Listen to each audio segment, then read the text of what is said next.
Bonsoir, merci de nous rejoindre pour ce nouveau rendez-vous de l'actualité. Voici les titres de ce journal.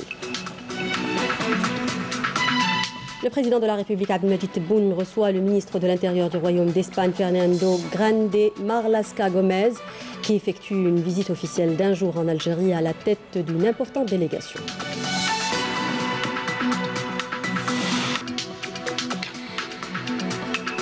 L'achèvement de l'année universitaire 2019-2020 et les préparatifs de la prochaine rentrée universitaire 2020-2021 à l'ordre du jour de la réunion périodique du Conseil des ministres présidée hier par visioconférence par le président de la République, Abdelmadjid Tebboune, chef suprême des forces armées, ministre de la Défense nationale. On y reviendra plus en détail dans un instant.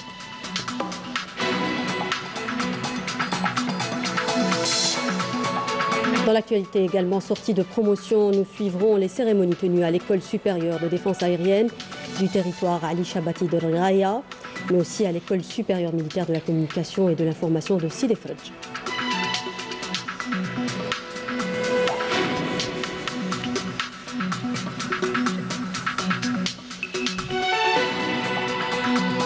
Un léger recul constaté dans le bilan quotidien des contaminations au coronavirus. 498 nouveaux cas confirmés, 414 guérisons et 10 décès ont été enregistrés ces dernières 24 heures.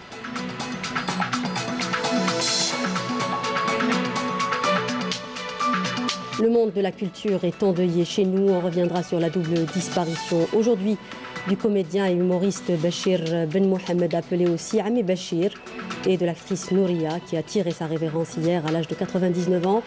On reviendra sur le parcours des deux artistes dans ce journal. Et puis nous recevons également M. Qadour Ben Srir, ingénieur barragiste. On parlera avec notre invité du comportement du barrage de Bni Haroun après le séisme de Mila vendredi dernier. Bienvenue dans le 19h. Nous entamons ce journal avec le volet coopération. Le président de la République, Abdelmadjid Tebboune, a reçu le ministre de l'Intérieur du Royaume d'Espagne, Fernando Grande Marlaska Gomez, qui effectue une visite officielle d'un jour en Algérie à la tête d'une importante délégation. La rencontre a été l'occasion d'examiner les voies et moyens de coopération dans les domaines économiques, l'échange commercial et de visite au plus haut niveau.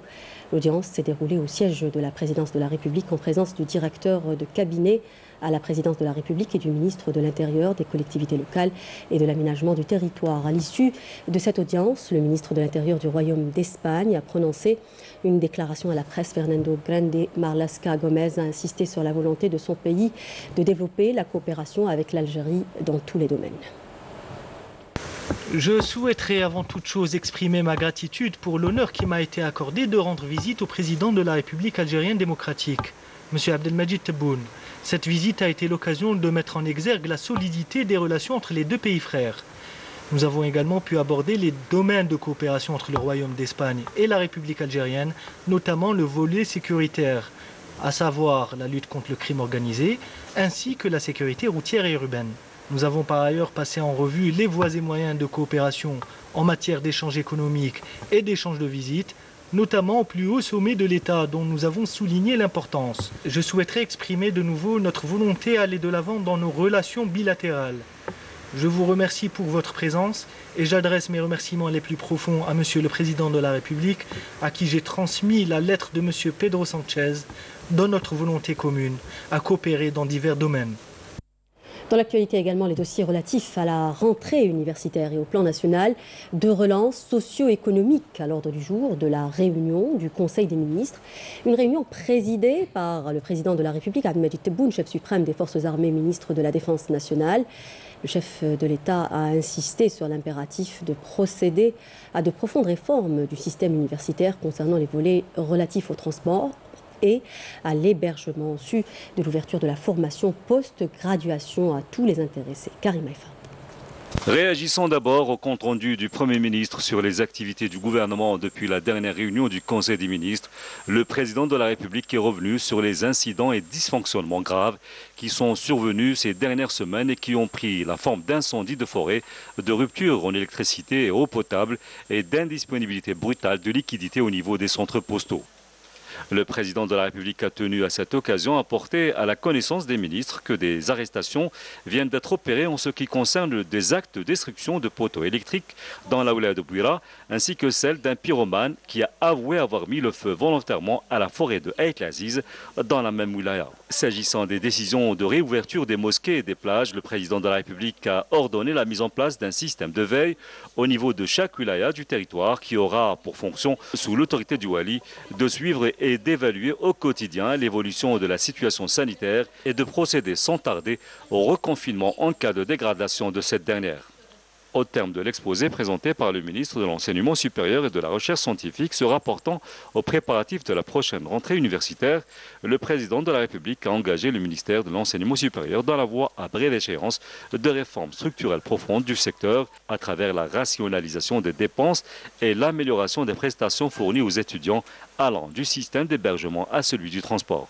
De même, le chef de l'État est revenu sur la nécessité d'ouvrir la formation pour le master et le doctorat à tous les étudiants qui le souhaitent, sans sélection préalable. Aussi a-t-il rappelé l'importance de raccorder l'université à l'économie réelle, tout en insistant sur le besoin de faire de la ville de Sidi Abdallah un pôle exclusif de technologie. Le président de la République a souligné l'importance du développement du système des grandes écoles à travers le pays. Enfin, s'agissant des universités, l'accent devra être mis sur le besoin de leur autonomisation et de leur ouverture sur le monde qui leur permettrait de développer des échanges d'enseignants et d'étudiants dans le cadre d'opérations de jumelage avec leurs homologues étrangères et de coopération mutuellement bénéfiques. Les programmes de relance et de développement de certains secteurs économiques dans le cadre de la nouvelle approche économique et sociale figuraient parmi les principaux points à l'ordre du jour du Conseil des ministres. Il est notamment question du développement de l'économie de la connaissance et des start-up. Plus de détails avec Saïd Mayouf. Regardez. Concernant le secteur de l'industrie, le président de la République, Abdelmadjid Tebboune, et lors de la réunion périodique du Conseil des ministres tenue par visioconférence, a ordonné l'adoption du projet de cahier des charges objet de la communication et sa publication, tout en soulignant l'importance de veiller à la mise en œuvre effective et transparente de ce dispositif, de sorte à en faire bénéficier les véritables opérateurs économiques agissant dans le domaine de la sous-traitance. Le président de la République insistera également sur le contrôle du strict respect par les bénéficiaires des dispositions du cahier des charges et l'application rigoureuse des sanctions en cas de manquement, tout en revenant sur le caractère urgent de la présentation avant la fin de la semaine du cahier des charges sur les véhicules neufs qui, conformément aux décisions prises lors du dernier Conseil des ministres, ne devraient concerner que les nationaux. Un texte séparé devrait être pris s'agissant des étrangers. S'agissant de la feuille de route relative à la relance des activités du secteur du commerce et après avoir relevé la pertinence de la démarche présentée qui va dans le sens de la moralisation de l'activité commerciale et de la lutte contre la fraude, le président de la République a instruit le ministre du Commerce en vue de renforcer les capacités d'intervention du ministère du Commerce, notamment en ressources humaines qualifiées, pour pouvoir concrétiser le programme arrêté et de procéder à l'assainissement des inscriptions au registre de commerce pour mettre fin à son utilisation frauduleuse et aux fausses attestations. Le président de la République ordonnera également de procéder à une évaluation de la présence des commerçants étrangers installés et contrôler l'exercice réel de leurs activités, notamment les réfugiés parmi eux. Enfin, le président de la République a donné instruction au ministre du Commerce à l'effet de procéder à une évaluation des accords commerciaux multilatéraux, régionaux et bilatéraux, notamment le dossier sur l'accord d'association avec l'Union européenne qui doit faire l'objet d'une attention particulière, faisant valoir nos intérêts pour des relations équilibrées. Concernant la relance des activités de l'Agence nationale de soutien à l'emploi de jeunes, ANSEJ, le président de la République a observé que la démarche proposée était un palliatif au chômage des jeunes, alors que la nouvelle stratégie pour la micro-entreprise doit s'inscrire dans une approche économique répondant aux besoins du marché. L'objectif, a réitéré le président de la République, est de mettre sur pied une nouvelle génération d'entrepreneurs propres, dynamiques et ambitieux, porteurs de projets. À la lumière de ce constat, le président de la République a instruit le ministre délégué chargé de la micro-entreprise de revoir la stratégie en relation avec la nouvelle approche économique et de la présenter lors de la prochaine réunion du Conseil des ministres. Concernant le développement de l'économie de la connaissance et des start-up, le président de la République a souligné la pertinence du programme présenté et exprimé le soutien total du gouvernement pour la mise en œuvre de ces grandes lignes. Il a ainsi instruit à ce propos le ministre délégué en charge du secteur pour faire adopter dans les meilleurs délais les projets de textes réglementaires relatifs aux start-up, tout en veillant à la relocalisation des start-up algériennes établies à l'étranger, tout en leur offrant les meilleures conditions dont elles disposent actuellement. Je le disais en titre, le commandant des forces de défense aérienne du territoire, le général-major Ammar Amrani, a présidé aujourd'hui la cérémonie de sortie de promotion officielle d'officiers stagiaires à l'école supérieure de défense aérienne du territoire Ali Chabati à Reghaïa, à l'est d'Alger. En marge de cette cérémonie, des portes ouvertes ont été organisées pour présenter les différentes réalisations scientifiques et technologiques des étudiants, nous dit Saïd Mayouf.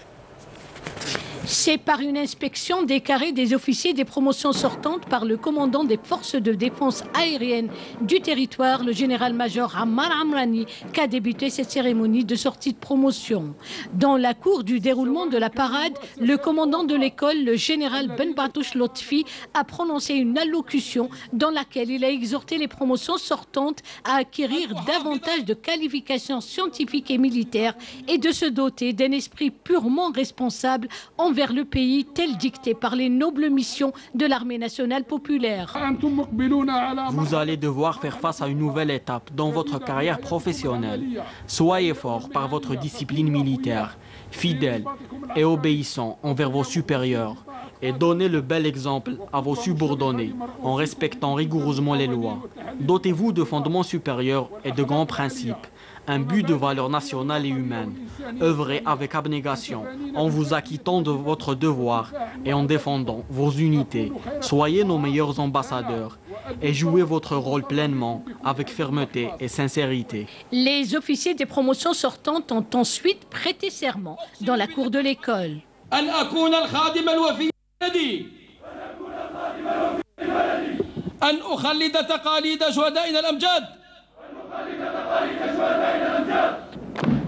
Il a été procédé par la suite à la remise des grades et diplômes aux stagiaires.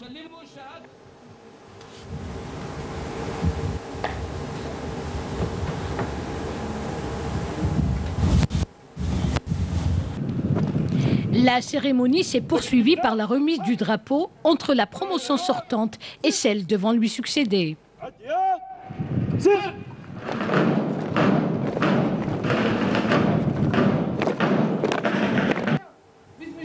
Les promotions sortantes ont été baptisées du nom du shahid Abdawi Belkacem après accord du commandant des forces de défense aérienne du territoire, le général-major Ammar Amrani.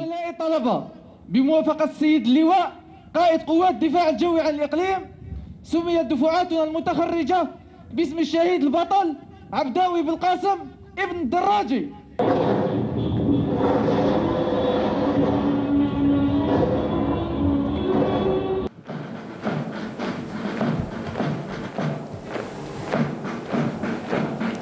Les promotions sortantes, avec leurs diverses spécialités, ont effectué des parades militaires dénotant d'un haut niveau de précision et de cohérence.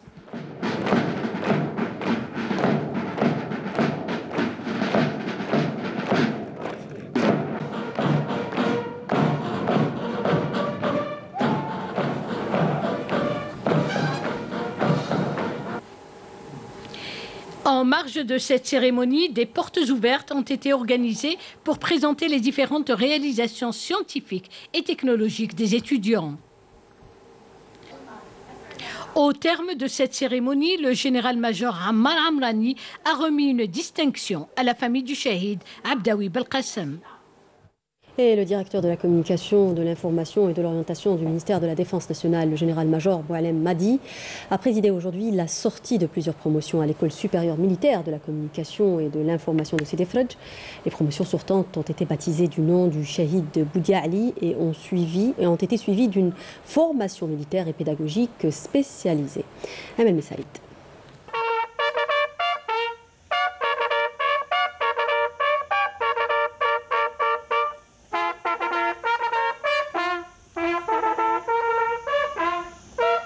La cérémonie a débuté par l'inspection des carrés des promotions sortantes par le général-major Boualem Madi, directeur de la communication, de l'information et de l'orientation au ministère de la Défense nationale. Suivi d'un discours prononcé par le commandant de l'école dans lequel il a appelé au respect des lois et des règles. Vous devez être un exemple pour les autres dans l'éducation, la bonne conduite et la préservation du secret militaire. Vous devez aussi combattre les fléaux et les comportements contraires aux préceptes de l'islam, contraires à la morale et aux principes et traditions de notre grande armée, digne héritière de l'armée de libération nationale. Respectez les lois et les règles et appliquez scrupuleusement les directives et orientations et préservez votre aspect opérationnel contre tous ceux qui oseraient toucher à la sécurité, la stabilité et la souveraineté nationale. La promotion sortante a par la suite prêté serment.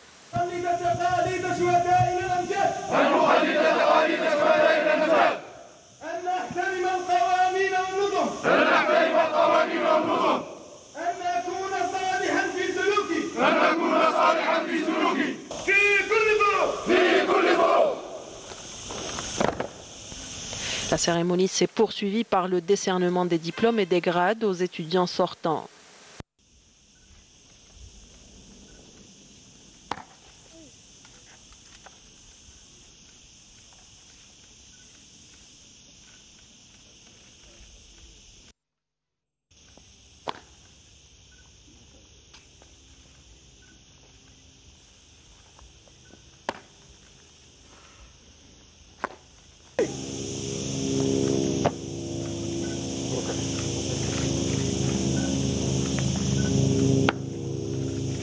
Le général-major directeur de la communication, de l'information et de l'orientation au ministère de la Défense nationale a par la suite donné son accord pour la baptisation de la promotion au nom du shahid Boudia Ali.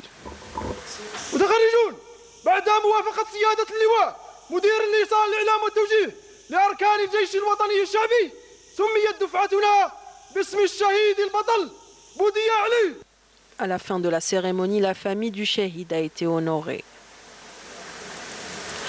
En marge de la sortie de promotion, le général-major a visité l'exposition sur les différents supports pédagogiques mis à la disposition des étudiants par l'école.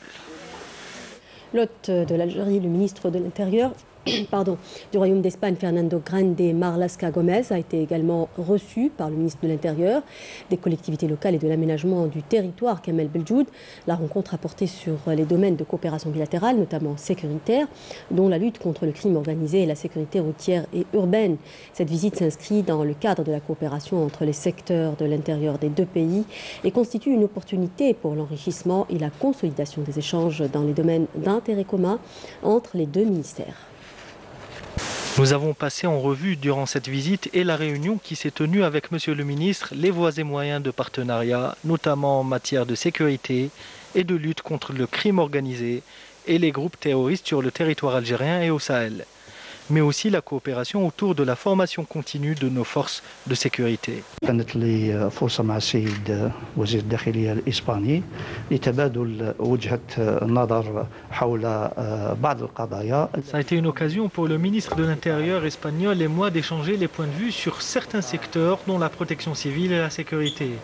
Nous avons abordé également la question de l'immigration clandestine dont souffre l'Algérie, qui mobilise des moyens portant aussi bien humains que matériels en vue de lutter contre ce phénomène.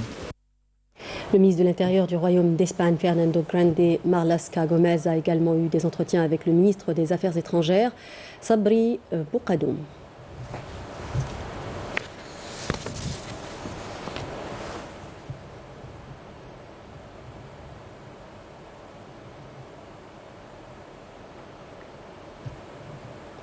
Et en marge de cette visite s'est tenue une rencontre au niveau des experts des deux pays pour évoquer le renforcement des échanges des expériences entre Alger et Madrid, et ce dans plusieurs domaines de coopération bilatérale, notamment la sécurité et la protection civile.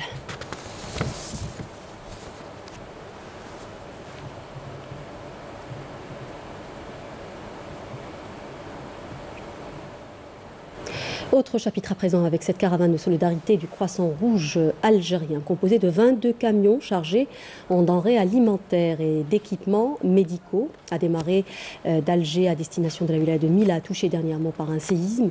Le coup d'envoi de cette caravane a été donné conjointement par la présidente du CRA, Saïda Benhmiles, et le ministre du Commerce, Kamel Zik, depuis le palais des expositions à Alger.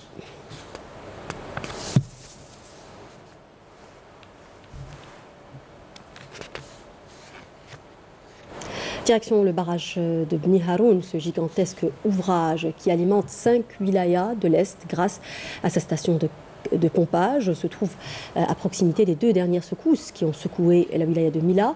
Reportage sur place de Smaïl Moukaïdia. Regardez. Le barrage de Bni Haroun dans la wilaya de Mila n'a pas été affecté par les deux secousses telluriques enregistrées vendredi dernier, et ce en dépit de sa proximité de l'épicentre situé à Hemela. قمنا بجميع المعاينات وجميع القياسات واتضح أن هذا الزلزال لم يؤثر بتاتا على وضعية السد وبالتالي فإن السد في الوضعية طبيعية عادية. Nous sommes au cœur du corps de la digue du barrage où se trouvent les deux techniciens Septi et Abdel Ali qui sont en train d'effectuer le contrôle périodique d'observation de la structure. C'est la galerie 140 au niveau de la digue de Bni Haroun. On est en train de prendre les mesures du pendule pour contrôler les déplacements relatifs au niveau de la digue de Bni Haroun. En cas de situation exceptionnelle comme les deux séismes, il y a un protocole de contrôle particulier que les brigades spécialisées mettent en branle. En cas de catastrophe naturelle, selon les cahiers d'instruction du barrage, pour les cas exceptionnels, l'équipe technique du barrage procède immédiatement à les inspections visuelles nécessaires de tout le barrage et son environnement, et puis on passe à l'exécution des mesures sur les appareils d'auscultation et après le traitement des mesures effectuées. Le barrage de Bni Haroun est le plus grand en Algérie avec sa capacité d'1 milliard de mètres cubes d'eau et le plus grand transfert d'eau avec plus de 5 wilayas alimentés. Et nous recevons justement, je le disais en titre, M. Qadour Ben Sghir pour revenir un peu sur le comportement du barrage de Bni Haroun après le tremblement de terre. M. Qadour Ben Sghir, je rappelle que vous êtes ingénieur barragiste, vous êtes également spécialiste de la sécurité des barrages. Alors le barrage de Bni Haroun n'a subi vraisemblablement aucun dégât ou dysfonctionnement suite au tremblement de terre qui a touché la région de Mila, donc à l'est du pays. On a vu qu'il y a eu beaucoup de déplacements dans la région, notamment de plusieurs responsables du pays. Je cite le ministre de l'Intérieur. Est-ce que finalement, on a raison de s'inquiéter? Est-ce qu'on a raison d'avoir peur qu'il y ait que ce barrage s'endommage, par exemple, après un tremblement de terre?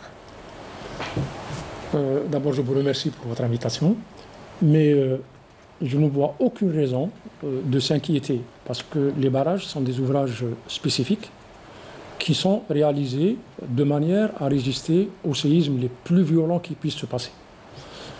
Aujourd'hui, et je crois que ça a été montré dans le sujet que vous venez de passer, le barrage de Bni Haroun n'a subi absolument aucun dégât, aussi minime soit-il, et c'est normal, nous ne pouvions pas nous attendre à autre chose, parce que ce serait grave si un ouvrage de cette importance pouvait subir des dégâts à cause des séismes de cette valeur. Il est fait pour résister à beaucoup plus violent. Oui.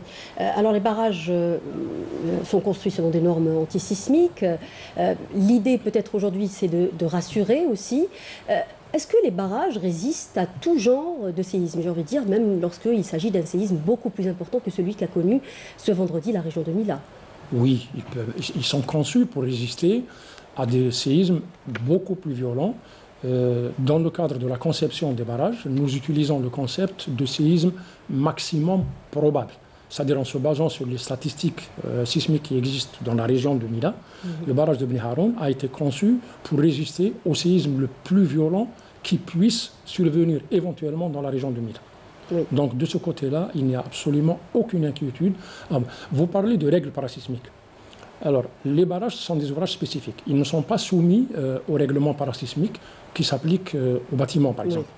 Nous avons des règles propres aux barrages qui sont des recommandations émises par une commission qui s'appelle la Commission internationale des grands barrages. Et c'est elle qui donne, ce n'est pas des règlements, c'est des recommandations pour les pays qui n'ont pas de réglementation propre, ce qui est le cas de notre pays. Nous n'avons pas de réglementation propre. Et il se trouve que je suis membre du comité technique de la sécurité des barrages de cette organisation qui est la Commission internationale des grands barrages et qui nous donne les recommandations que nous suivons à la lettre pour la conception de nos barrages. Alors une dernière question, Monsieur Kadour. Les barrages sont considérés comme les géants des travaux publics, j'ai envie de dire. Est-ce qu'il n'y aurait pas un risque que des infrastructures de cette envergure peuvent provoquer des failles sismiques? Non.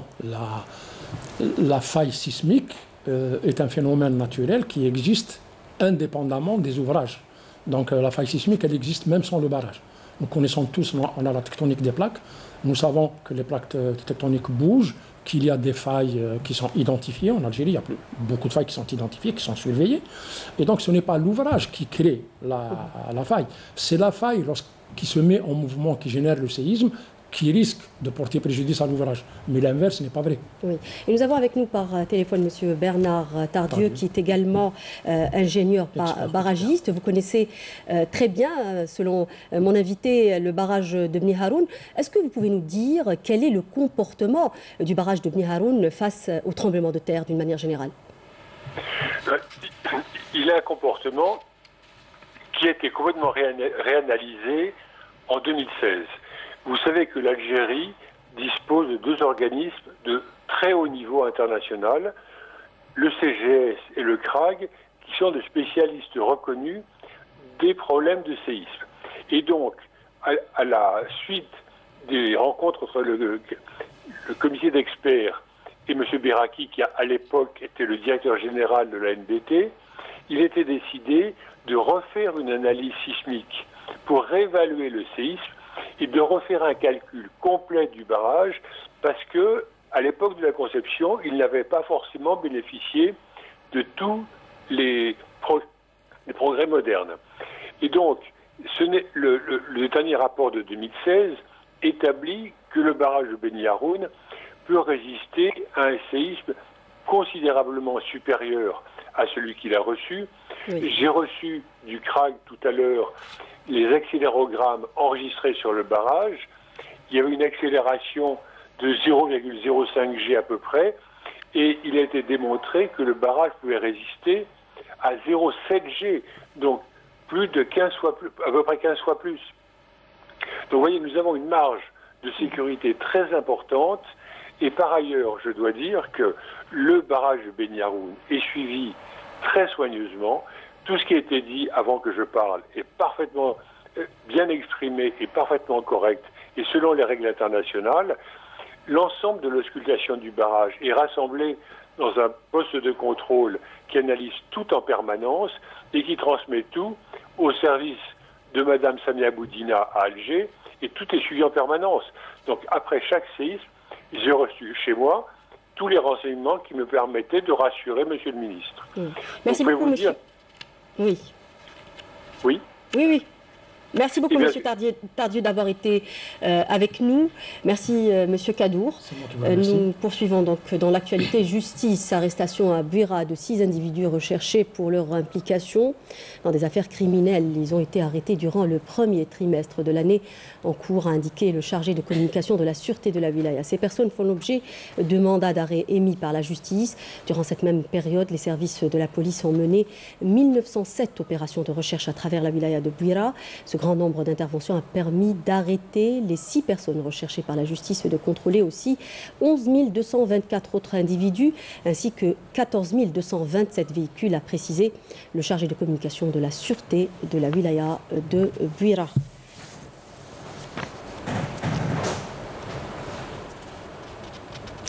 Nous l'annoncions en titre, le monde de la culture est en deuil chez nous. Le comédien et humoriste Bachir Ben Mohamed, appelé aussi Ami Bachir, est décédé aujourd'hui à l'âge de 85 ans à son domicile, situé à la cité Filali à Constantine. Le défunt avait participé à plusieurs séries télévisées, dont les plus connues sont Asab wa Autar et Nes Mlah City.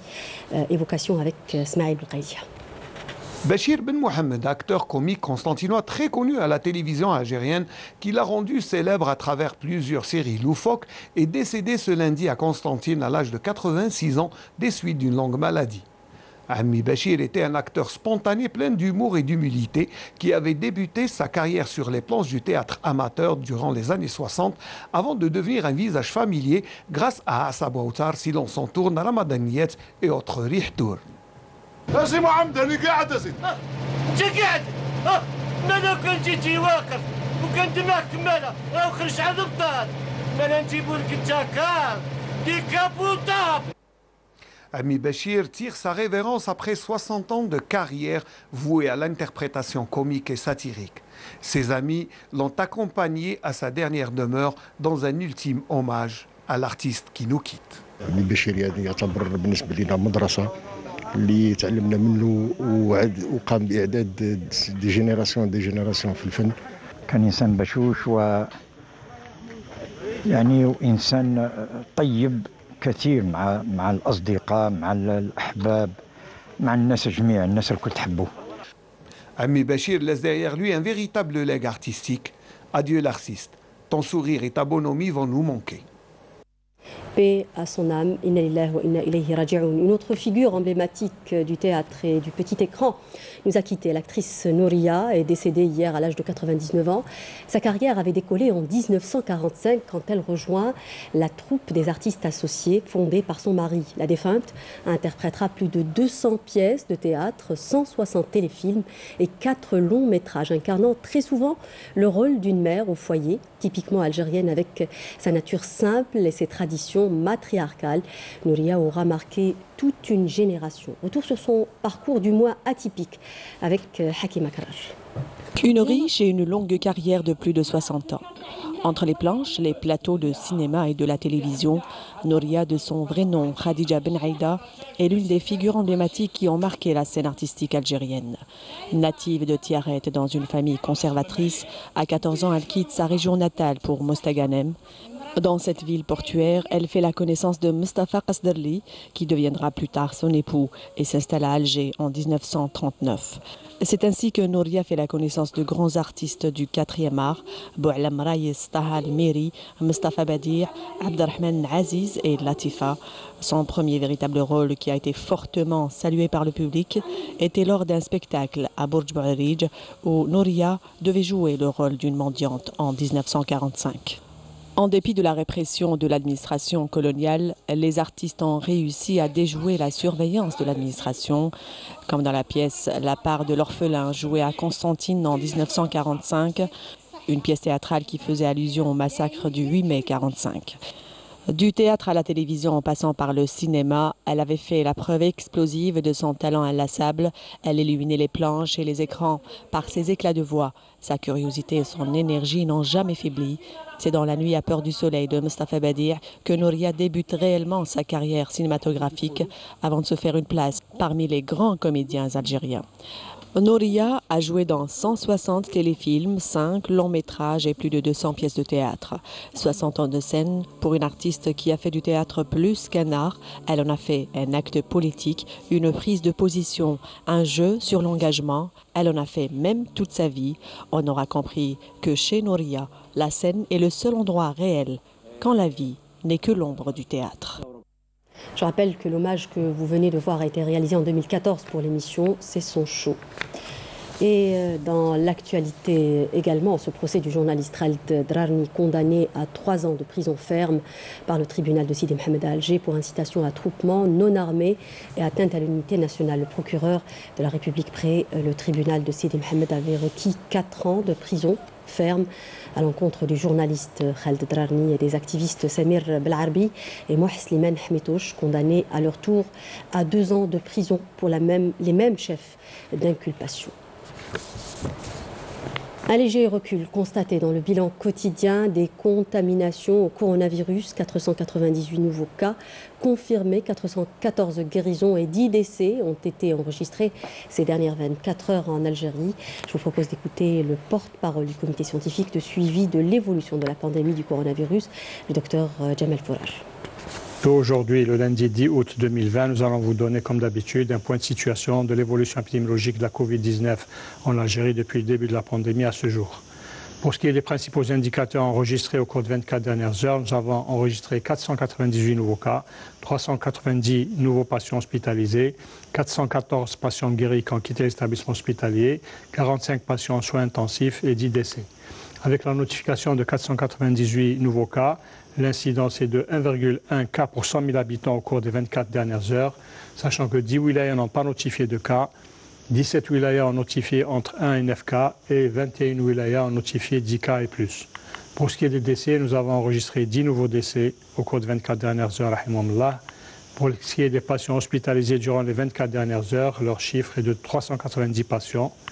Pour les patients guéris selon le protocole établi et qui ont quitté l'établissement hospitalier, à ce jour, leur nombre est de 24 920 patients, dont 494 sont guéris et ont quitté l'établissement au cours des 24 dernières heures. Pour ce qui est des soins intensifs, nous avons actuellement 45 patients hospitalisés en soins intensifs. Et pour rappel, nous rappelons toujours à notre population de rester très vigilante, de respecter strictement les règles de prévention, notamment la distanciation sociale et également le port de masque obligatoire. Et c'est la fin de ce journal. Merci de nous avoir prêté attention. N'oubliez pas de nous rejoindre sur les réseaux sociaux. Je vous souhaite une excellente soirée sur Canal Algérie. Je vous retrouve demain à 19h. Au revoir.